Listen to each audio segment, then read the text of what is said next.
Guten Tag alle, ich heiße Anthony und ich bin ein Ingenieurstudent im letzten Jahre in NCISA. Heute werde ich Ihnen präsentieren meine Vorstellung zur Wirtschaft und Innovation. Übersicht.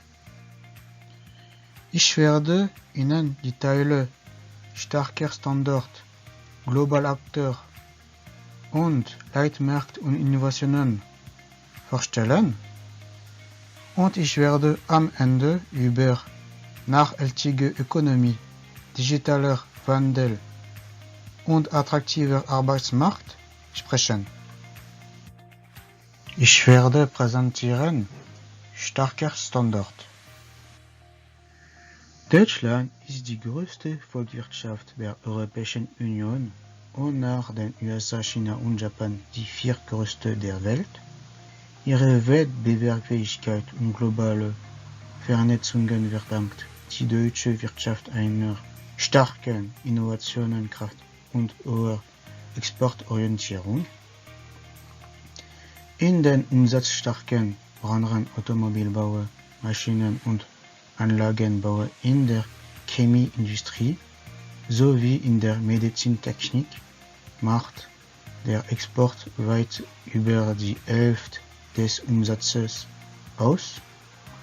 Viele Unternehmen sind auf dem Weg zur Industrie 4.0 mit der speziellen Digitalisierung der Fertigungstechnik und der Logistik vorangetrieben wird.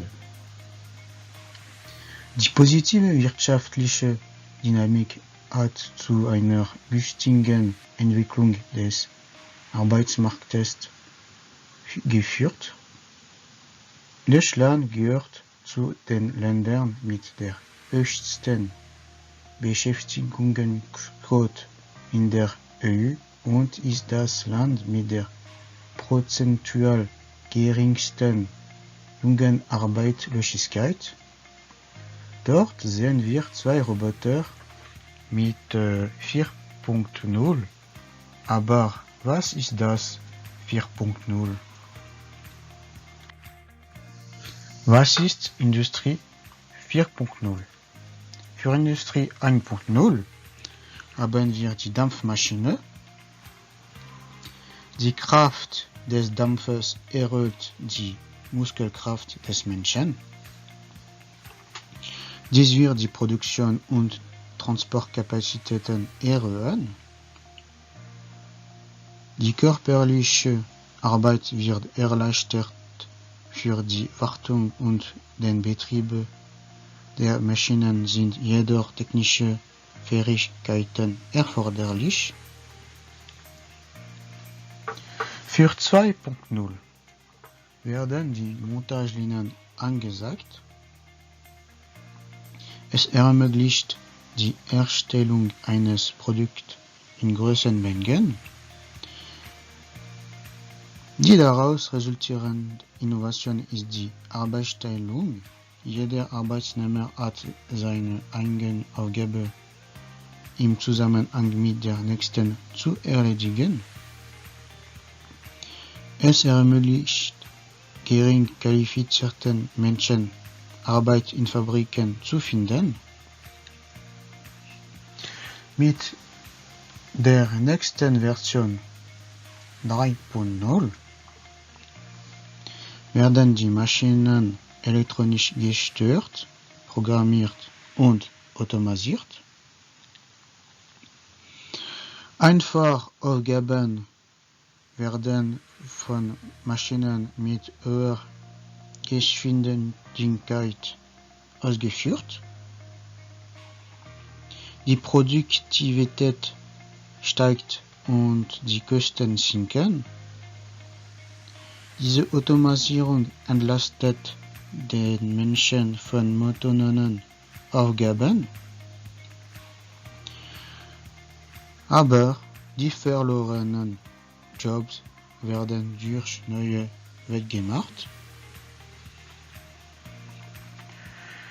Wir kommen endlich zu Industrie 4.0. Die Maschinen arbeiten miteinander.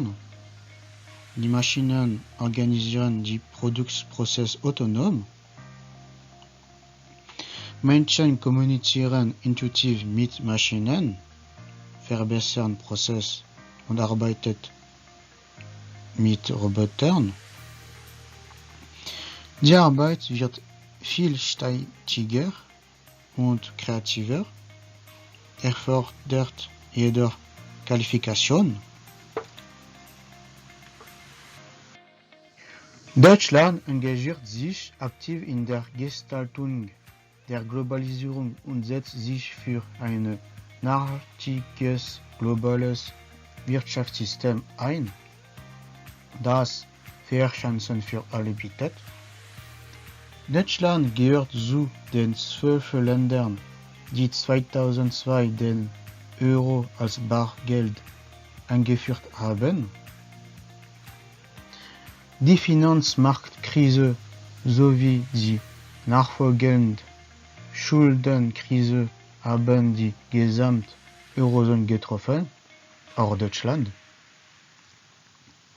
Die Bundesregierung hat daraufhin mit einer Doppelstrategie die Neuverschuldung gestoppt und Maßnahmen zur Stärkung der Innovationskraft ergriffen.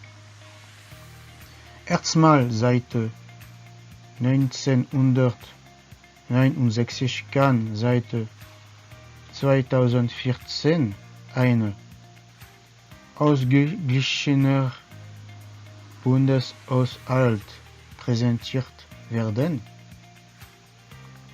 Das strukturelle Rückgrat der Wirtschaft bildet mit mehr als 99% aller Firmen der Mittelstand.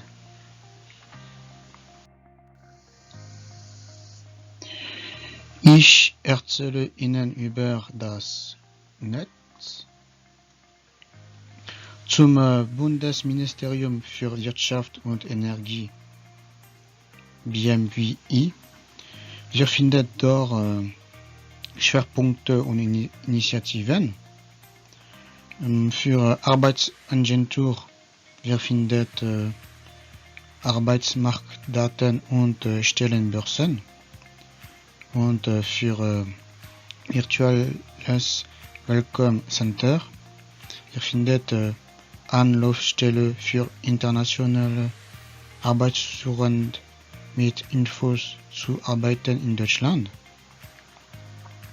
Hier wir sehen die bedeutendste deutsche Börse hat ihren Sitz in Frankfurt am Main.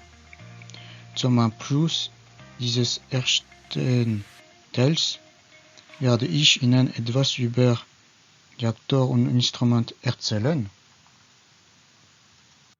Jetzt ich spreche über Aktor und Instrumente. Zuallererst haben wir der Bundesverband der deutschen Industrie. Er vertritt die Interessen von über 100.000 Industrieunternehmen. Er verfügt über ein weit verzweigtes Netzwerk auf allen wichtigen Märkten und in internationalen Organisationen. Wir haben die deutsche Auslandshandelskammern. Die deutschen Handelskammern ist eine Delegation und Repräsentant der deutschen Wirtschaft bilden ein Netz mit 130 Standorten in 90 Ländern. Jetzt wir haben deutsche Auslandsvertretungen, die 227 Botschaften und Konsulate bilden mit den HK und GTI die dritte Säule, die deutsche Außenwirtschaftsförderung. Jetzt wir haben die DHK, der Deutsche Industrie- und Handelskammertag ist die Dachorganisation der 80 deutschen Industrie- und Handelskammern. Dann gehören 3,6 Millionen gewerbliche Unternehmen an. Jetzt wir haben das DIW. Das DIW, Deutschen Institut für Wirtschaftsforschung in Berlin, ist das größte der zahlreichen deutschen Wirtschaftsforschungsinstitute. Jetzt wir haben die GTI. GTI ist Germany Trade and Invest, ist die Wirtschaftsförderungsgesellschaft der Bundesrepublik Deutschland mit über 50 Standorten weltweit unterstützt sie deutsche Unternehmen bei ihrem Weg ins Ausland, wird für den Standort Deutschland und begleitet ausländische Unternehmen bei der Ansiedlung in Deutschland. Und für Ende, wir haben Rat für nachhaltige Entwicklung. Zu den Aufgaben von der Bundesregierung berufenen Rates für nachhaltige Entwicklung gehört die Entwicklung von Beiträgen zur Umsetzung der nationalen Nachhaltigkeitsstrategie. Für die zweite Teil ist globale Akteur. Deutschland ist ein exportorientiertes, international stark verflochtenes Industrieland mit einem ausgeprägten Exportsektor. In den jährlichen Rankings der Welthandelsorganisation gehört Deutschland nach China und den USA regelmäßig zu den 3 größten Exportnationen weltweit. Jeder zweite in Deutschland erwirtschaftete Euro wird durch Auslandsgeschäft verdient. Annähernd jeder 4. Arbeitsplatz hängt vom Export ab. In der Industrie sogar jeder 2. Über 1 Million Unternehmen sind im Außenhandel tätig.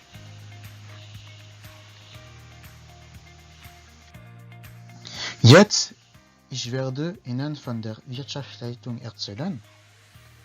In erster wir haben den USA, in 2 China, 3 Japan und 4 Deutschland. In USA ist erste mit 18.000 Milliarden Dollar von bruttoem Inlandsprodukt. In Deutschland ist die vierte mit 3.000 Milliarden Dollar. Deutsche Unternehmen genießen international einen ausgezeichneten Ruf. Sie stehen für das weltweit als Qualitätssiegel geschätzt Made in Germany. Als 4. größte Wirtschaftsmacht der Welt ist Deutschland besonders exportorientiert.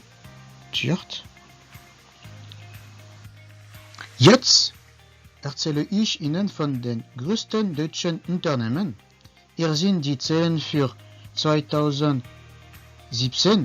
Wir haben einen Umsatz von Millionen Euro. In den ersten 3 haben wir Volkswagen mit 214.000 Millionen Euro. In 2 wir haben Daimler mit 107 6.000 Euro und in 3 wir haben Allianz mit 120.000 Euro. Und dann, ich spreche von die dritte Zeile Leitmarkt und Innovationen. Die wirtschaftliche Stärke Deutschlands beruht entschieden auf der Leistungskraft der Industrie und ihrer Innovationsfähigkeit. Vor allem die Automobilindustrie mit 800.000 Beschäftigten gilt als eine Paradedisziplin des Made in Germany. Mit ihren 6 starken Marken Volkswagen, BMW, Daimler, den VW-Marken Audi und Porsche sowie Opel Group PSA gehört die Automobilindustrie zu den Subpferden der globalen Mobilbranche. Um diese Wettbewerbsfähigkeit zu sichern, investieren die deutschen Unternehmen Milliardenbeträge in Forschung und Entwicklung, Digitalvernetzung, assistiertes und autonomes Fahren. Es heißen die Megatrends der automobilen Fortbewegung global gesehen, produzierten die deutsche Automobilkonzerne mit ihren hohen Anteilen in den Marktsegmenten der oberen Mittelklasse und der Oberklasse 2017 rund 17 Millionen Pkw, 2 von 3 Autos deutscher Hersteller wurden im Ausland produziert. Jetzt ich spreche von Wegmarken. Zuerst in den Jahren 1955 haben der 1 Millionste Volkswagen Käfer läuft am 5. August in Wolfsburg vom Band. Das Auto wird zum Sinnbild und zum absoluten Verkaufsschlager des sogenannten Wirtschaftswunders. In 1969 in Toulouse in Frankreich wird als deutsche-französisches Gemeinschaftsprojekt das Airbus-Konsortium gegründet. Heute ist Airbus als der zweitgrößte Flugzeughersteller in der Welt. In 1989 mit der Postform 1 beginnt die Privatisierung der Reisungsbehörde Deutsche Bundespost.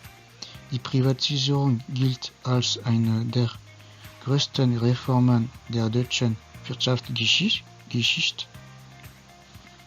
In den Jahren 1990 die Treuhandanstalt hat die Aufgabe, binnen weniger Jahre die ehemals sozialistische DDR-Planwirtschaft mit vielen tausend volkseigenen Betrieben in eine Marktwirtschaft umzuwandeln.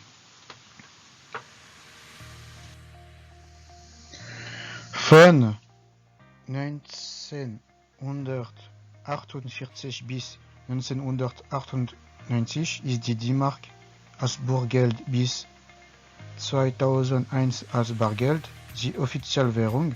Am 1. Januar 2002 wurde sie abgelöst in Deutschland und 11 anderen EU-Ländern kommt der Euro.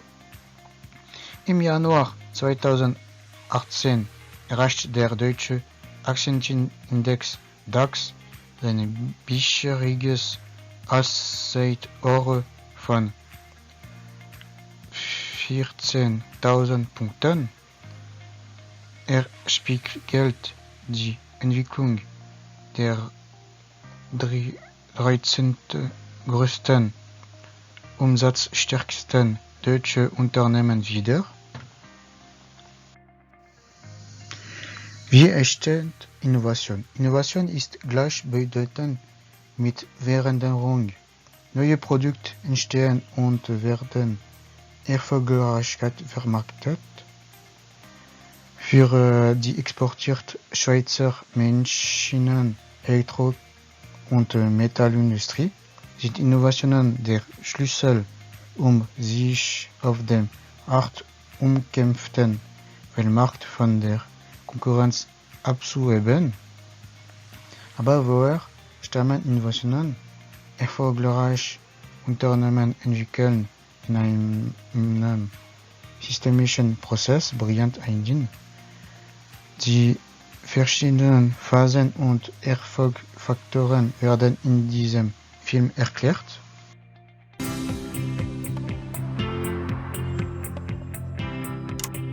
Innovation bedeutet Wandel. Neues wird geschaffen und erfolgreich auf dem Markt eingeführt. Die Innovationskraft ist ein wichtiger Erfolgsfaktor in der Schweizer Industrie.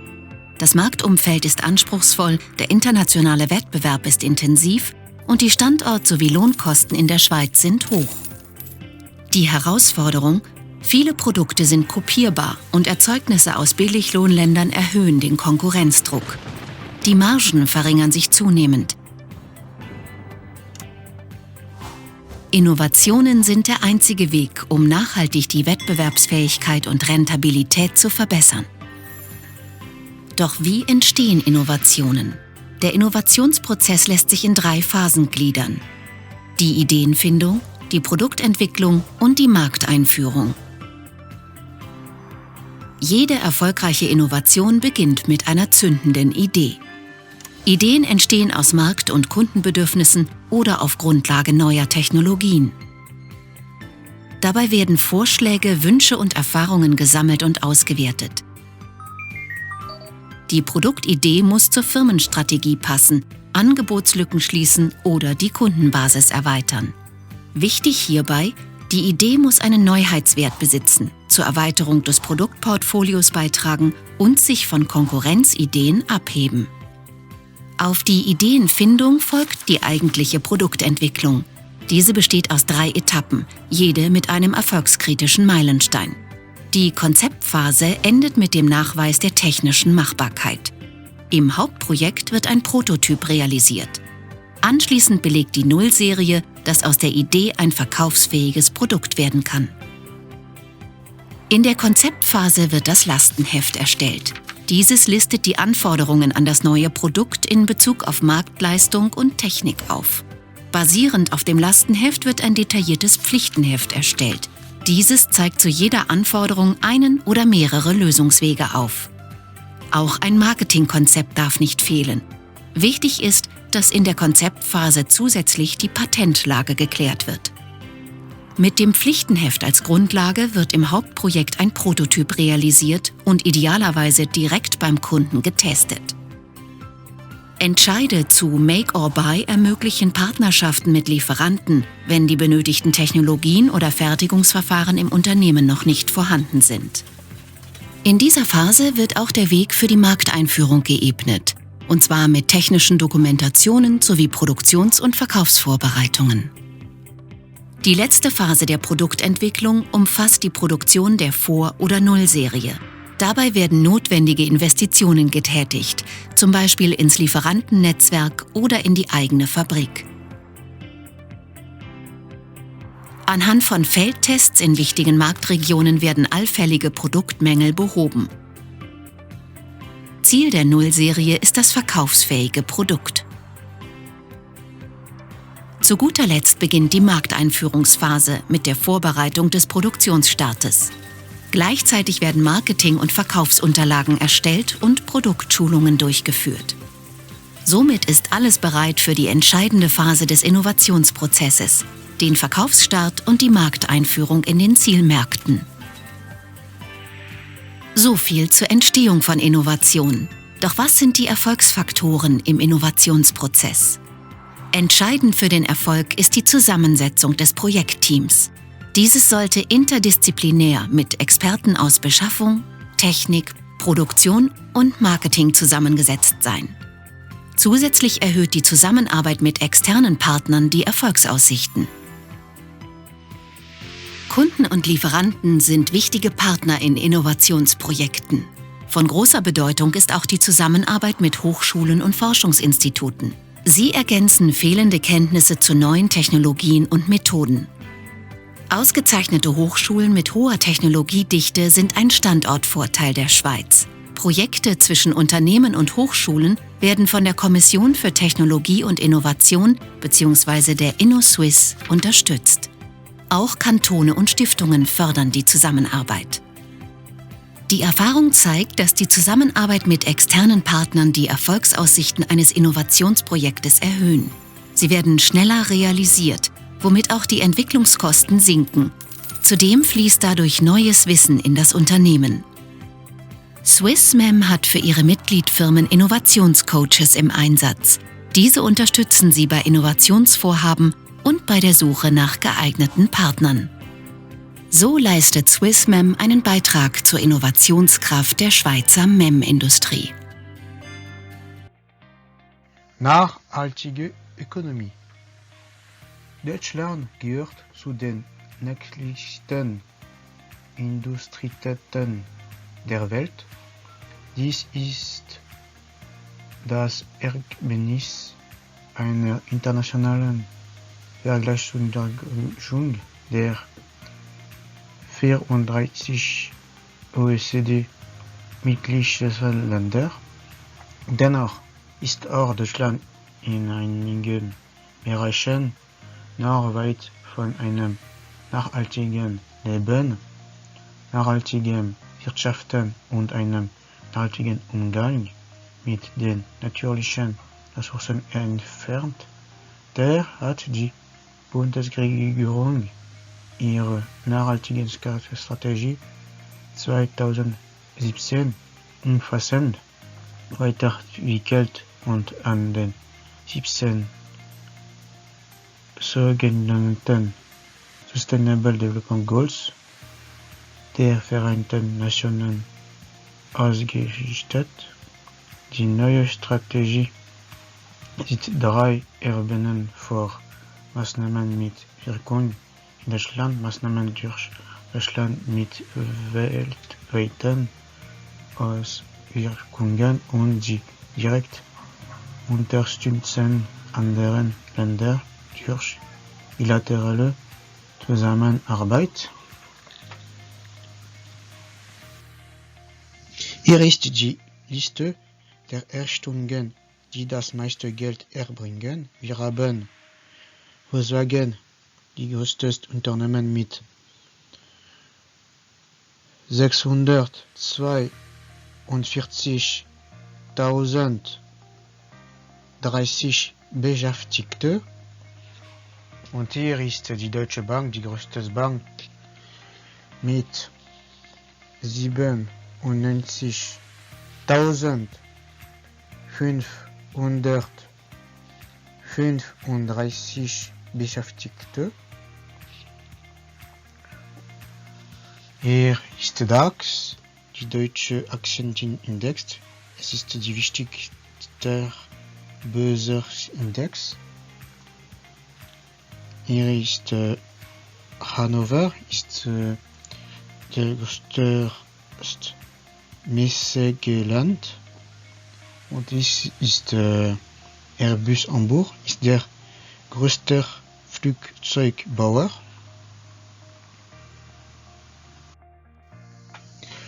Dass gesellschaftliche und ökologische Verantwortung zusammengehören, wird auch im Bündnis für nachhaltige Textilien deutlich, dass in derlei Hinsicht Verbesserungen für die Beschäftigten in der Textil- und Bekleidungsindustrie erreichen will. 150 deutsche Textilhersteller haben sich der 2014 gegründeten Initiative des Bundesministeriums für wirtschaftliche Entwicklung und Zusammenarbeit angeschlossen. Die Mitglieder decken rund 50% des deutschen Textilmarktes ab. Erklärtes Ziel sind 75%. Seit den tödlichen Unfällen in den Textilfabriken in Bangladesch und Pakistan wurden schon erhebliche Verbesserungen für alle Beteiligten umgesetzt. Die Wirtschaft befindet sich mitten in der vierten industriellen Revolution. Durch das internetgetriebene Wachsen in einem digitalen Transformationsprozess real und virtuelle Welt zu einem Internet der Dinge zusammen. Die Digitalisierung stellt für Industrie und Dienstleistungswirtschaft eine historische Zäsur dar. Unter dem Oberbegriff Industrie 4.0 werden Lösungen, Prozesse und Technologien zusammengefasst, die einen hohen Einsatz von IT und einen intensiven Vernetzungsgrad der Systeme in den Fabriken beschreiben. Viele deutsche Unternehmen setzen auf Industrie 4.0, mit der speziell die Digitalisierung der fertiggestellten Technik und der Logistik vorgetrieben wird. 714. Was ist diese Nummer? Es ist die Internetanbieter und andere Organisationen sind am DE6 angebunden. Der Internetknoten in Frankfurt am Main ist gemessen am Datendurchsatz der größte der Welt. 2017 erreichte dieser Wert erstmals die Marke von 6 Terabit pro Sekunde. D6 unterhält neben dem Standort Frankfurt weitere Internetknoten in Europa, dem Nahen Osten, Nordamerika und Indien. Deutschland soll zum Leiterbieten für die Industrie 4.0 und zum digitalen Wachstumsland Nummer 1 in Europa werden. Studien schätzen in positiven Arien ein zusätzliches Wachstumspotenzial durch Industrie 4.0 zwischen 200 und 425 Milliarden Euro bis 2025. Dem Information- und Telekommunikationssektor als Quernichtstechnologie kommt dabei eine Schlüsselrolle zu.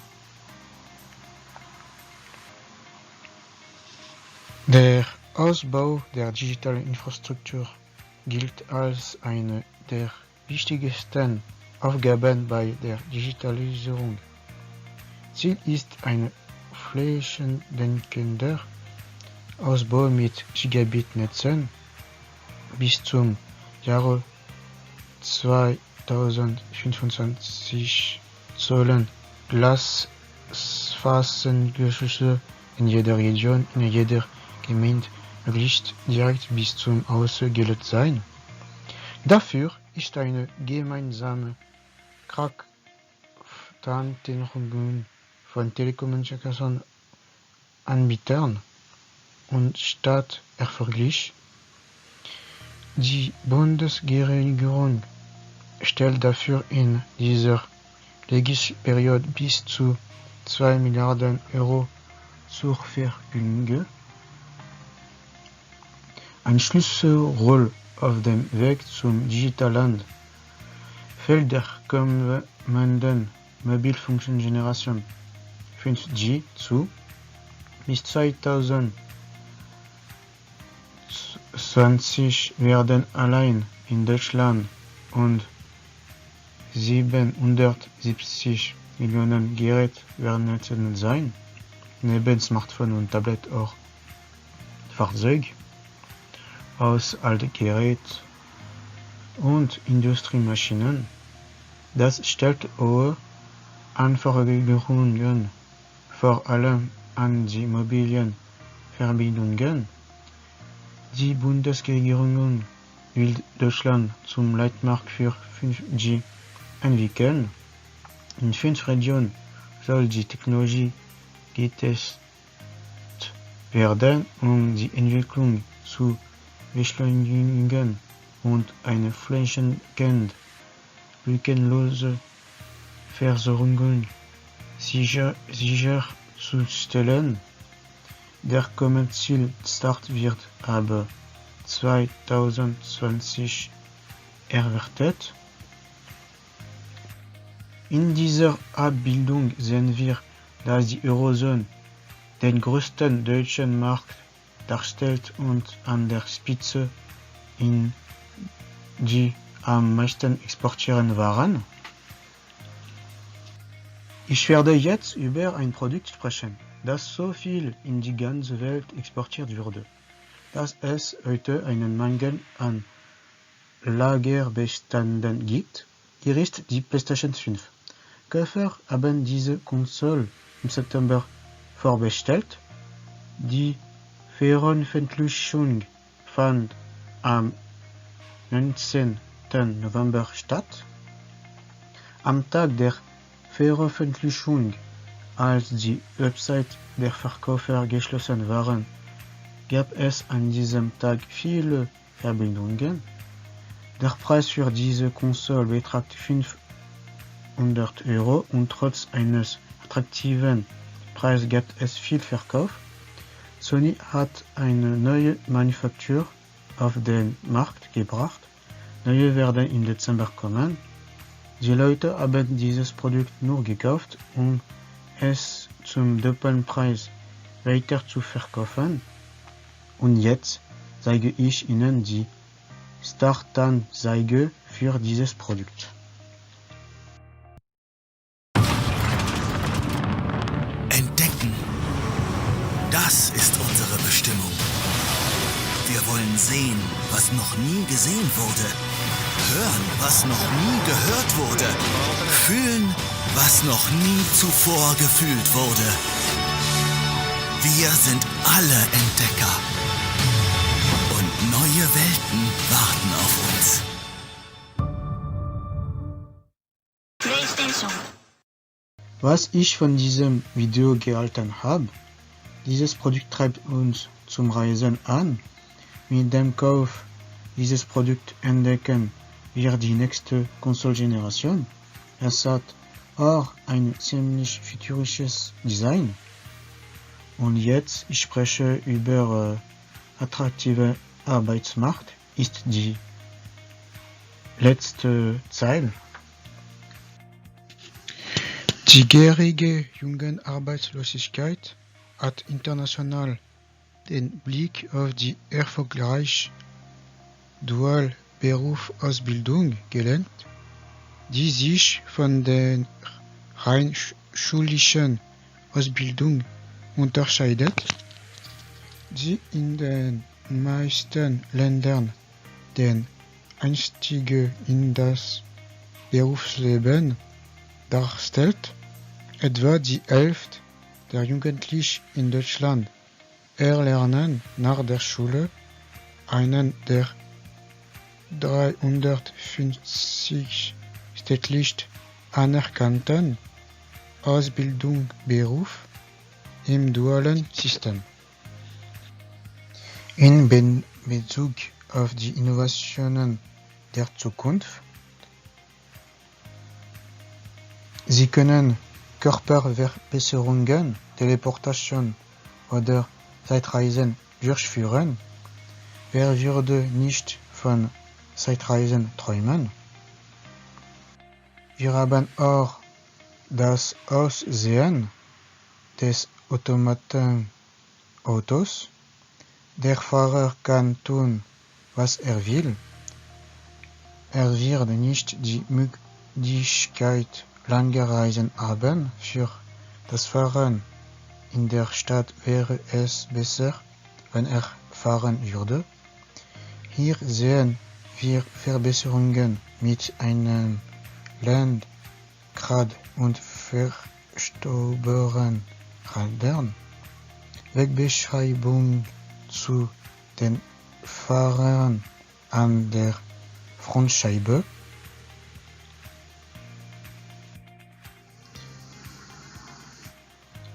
Ich werde meine Präsentation mit einem Beispiel eines Spiels über die Zukunft beenden.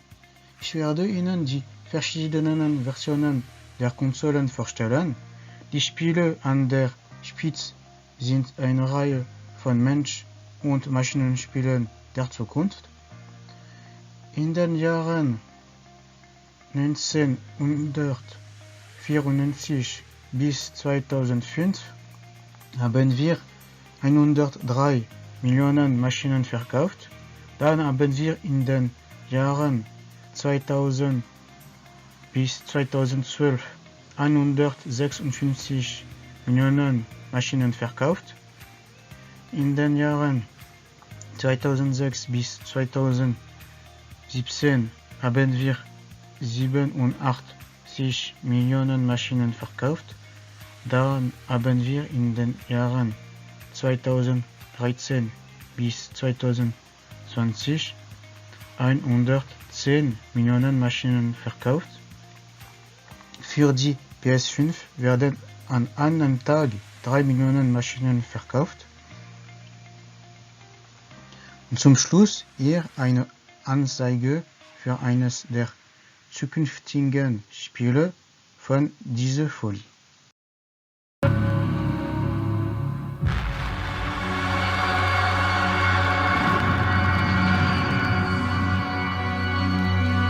Früher wusste ich, wie die Zukunft aussehen würde. Das war vor der Spaltung der Welt.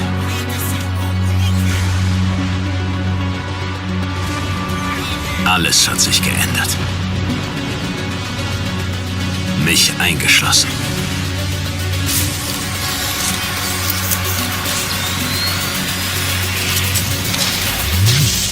Agent Jensen, bekomme ich ein Problem mit Ihnen? Nein, Sir. Dazu besteht keine Veranlassung. Sie machten mich zu dem, was ich bin. Eine Hightech-Waffe.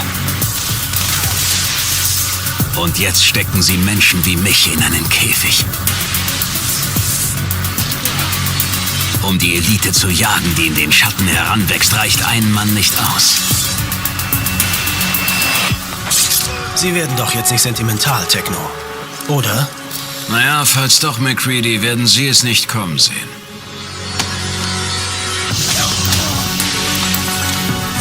Man braucht eine Waffe. Eine Waffe, die bereit ist zu glauben, dass eine bessere Zukunft möglich ist.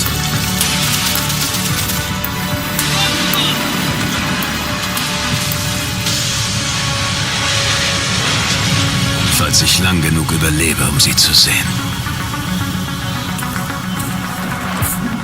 Vielen Dank für Ihre Aufmerksamkeit.